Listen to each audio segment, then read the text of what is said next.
Learn English through story. The price of perfection. In the quiet town of Alderbrook, there lived a man named Henry Clark. Henry was a renowned craftsman, known far and wide for his impeccable furniture. His chairs, tables, and cabinets were admired for their flawless design and intricate details. Each piece was a work of art, and his workshop was filled with the scent of freshly cut wood and the sound of tools shaping it into perfection. Henry was a perfectionist to the core. He spent hours, sometimes days, on a single chair, ensuring that every joint was tight, every surface smooth, and every detail flawless. His reputation for perfection had grown to such an extent that customers from distant cities sought his work, willing to pay any price for one of his masterpieces.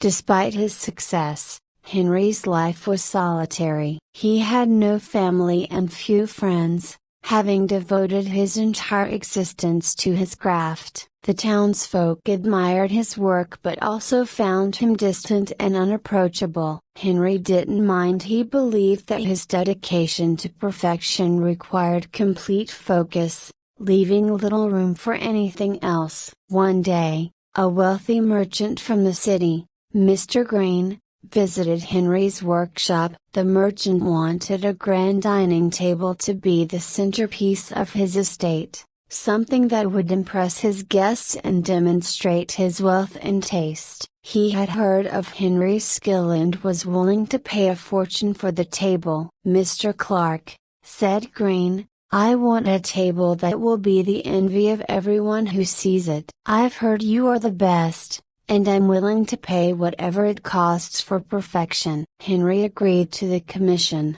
promising a table that would exceed Green's expectations. He began working on it immediately, selecting the finest mahogany, meticulously planning the design, and carving every detail with precision. As the weeks passed, the table began to take shape, each part fitting together perfectly. But as Henry worked, he became obsessed with the idea of perfection. He scrutinized every inch of the table, finding flaws that no one else would notice. A tiny knot in the wood, a barely visible scratch, a joint that was slightly less tight than the others. Each of these imperfections gnawed at him. He would dismantle the table and start again, refusing to let it leave his workshop until it met his impossibly high standards. Months passed, and still, the table was not finished. Green grew impatient,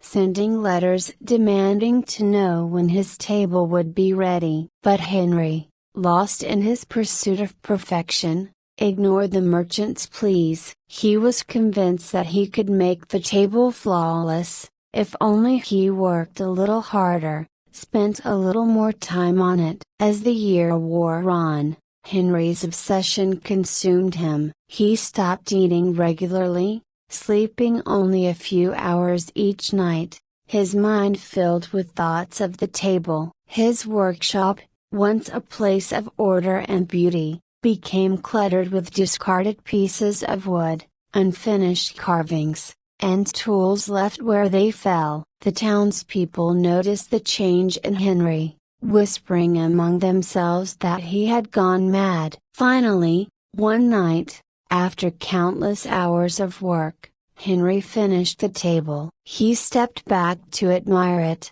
his eyes scanning every detail, searching for flaws. But this time, he found none. The table was perfect, just as he had envisioned it. A sense of triumph and relief washed over him. He had achieved what he believed to be impossible. The next morning, Henry prepared to deliver the table to Mr. Green. But as he loaded it onto his cart, he noticed something strange. Despite the perfection of the table, it felt heavy, not just in the physical sense, but as if it carried a burden. He shook off the feeling, convincing himself that it was just the exhaustion of his efforts. When Henry arrived at Green's estate, The merchant was furious. "You've kept me waiting for over a year," he shouted. But when he saw the table, his anger turned to awe. "It's magnificent," Green said,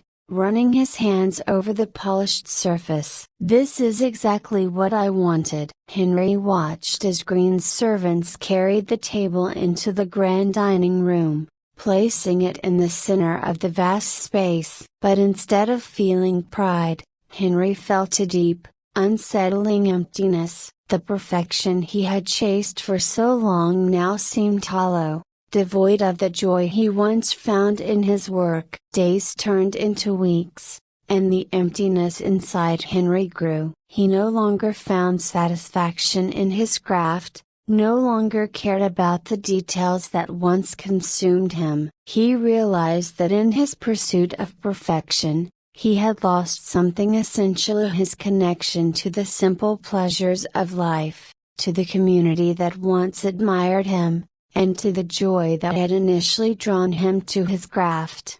One day, as he walked through the town, Henry saw a group of children playing with a makeshift table they had built from old crates and planks of wood. It was crude, uneven, and far from perfect, but the children were laughing and enjoying themselves, oblivious to its flaws. It was in that moment that Henry understood what he had lost. Perfection, he realized, was an illusion, a goal that, once achieved, offered nothing but emptiness. True fulfillment came not from flawless work, but from the connections and joy that his craft could bring to others. Henry returned to his workshop, determined to change. He began creating again, but this time, he allowed himself to embrace the imperfections in his work. His pieces were still beautiful, still crafted with care,